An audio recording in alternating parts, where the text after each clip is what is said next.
আপনারা সকলেই জানেন যে আগামীকালকে আমাদের বিকাশ ভবন ঘেরাও অভিযানের ডাক দেওয়া হয়েছে। সেই অভিযানটা কেন, কি কারণে, তার দাবিগুলো কি, আমাদের তো নির্দিষ্ট কিছু দাবি থাকবে। আমরা সকলেই দেখেছি একটা তোড়জোড় চলছে বা সংবাদ মাধ্যমে প্রকাশিত খবর অনুযায়ী যে নোটিফিকেশান যে কোনো মুহূর্তে দেওয়া হবে। এখন কোর্টের অর্ডার অনুযায়ী নোটিফিকেশান দিতে নাকি তারা বাধ্য, তো সেটা তারা বলছেন। কিন্তু আমাদের দাবি একটাই যে আমরা 7 বছর ধরে চাকরি করে যোগ্য হয়েও কোনো অভিযোগ এখনও অবধি আমাদের বিরুদ্ধে কেউ প্রমাণিত করতেও পারেনি, অভিযোগ আনতেও পারেনি। সুপ্রিম কোর্টও আমাদেরকে কোনো জায়গায় অর্ডারে বলতে পারেনি যে আমরা অযোগ্য বা আমাদের বিরুদ্ধে কিছু অভিযোগও পর্যন্ত পাওয়া গেছে। তারপরে দাঁড়িয়ে আমরা কেন পরীক্ষাটা দেব, আমরা কেন এই একই চাকরিতে থাকার জন্য পরীক্ষা দেব, এইটাই হচ্ছে আমাদের কথা। তাহলে আজকে আমাদের তো সরকার পক্ষ বা শিক্ষা দপ্তর যারা নাকি নোটিফিকেশান দেওয়ার জন্য প্রস্তুত বা গেজেট প্রকাশের জন্য প্রস্তুত, তাদেরকে তো একটা বার্তা দিতে হবে, তাদের সাথে তো কথা বলার দরকার, বা তাদেরকে বাইরে এসে আমাদেরকে বার্তা দিতে হবে যে তারা কি চাইছেন, কি ভাবছেন, এবং রিভিউতে কি কি পয়েন্টস নিয়ে যাচ্ছেন বা কতটা তারা আশাবাদী, তারা রিভিউ বা কিউরেটিভের জন্য কি পদক্ষেপ নিতে চলেছেন, সেগুলো যদি আমাদেরকে না জানান তাহলে আমরা কিভাবে আশায় বুক বাঁধব। আমরা আগামীকাল বিকাশ ভবনের কর্ম অচল করে দেওয়ার এবং ঘেরাও কর্মসূচির একটা ডাক দিয়েছি। সেক্ষেত্রে যারা এত বছর ধরে চাকরি করেও যারা প্রমাণিত যোগ্য বলা যায়, তাদের ক্ষেত্রে কেন এই অবিচারটা করা হলো, এই অন্যায়কে প্রশ্রয় দেওয়া হলো।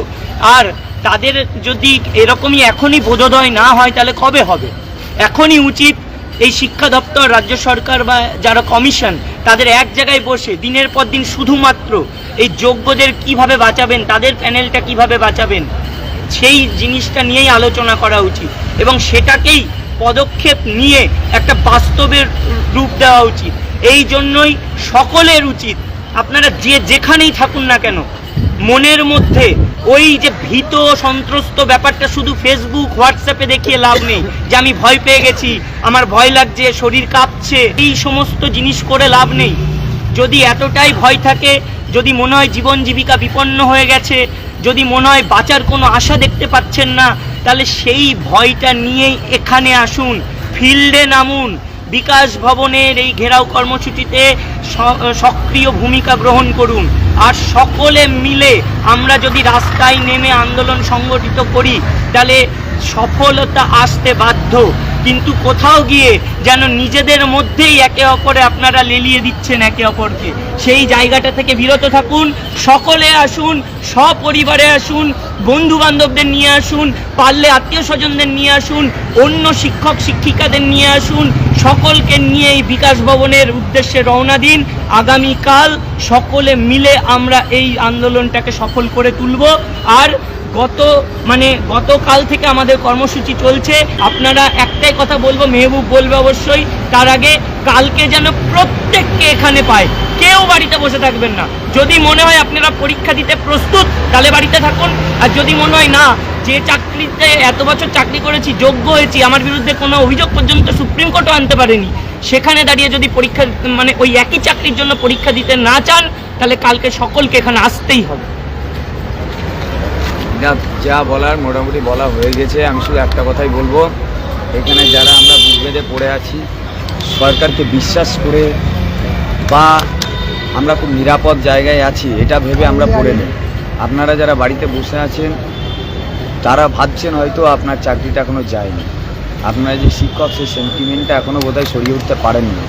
আপনারা যে শিক্ষক নেই এবং ভবিষ্যতে এই চাকরি যদি চলে যায়, আর 2016 এই প্যানেলের কলঙ্ক মাথায় নিয়ে আপনি কোনো জায়গায় চাকরি পাবেন কি, সেটা একটু আগে নিজেকে জিজ্ঞাসা করবেন।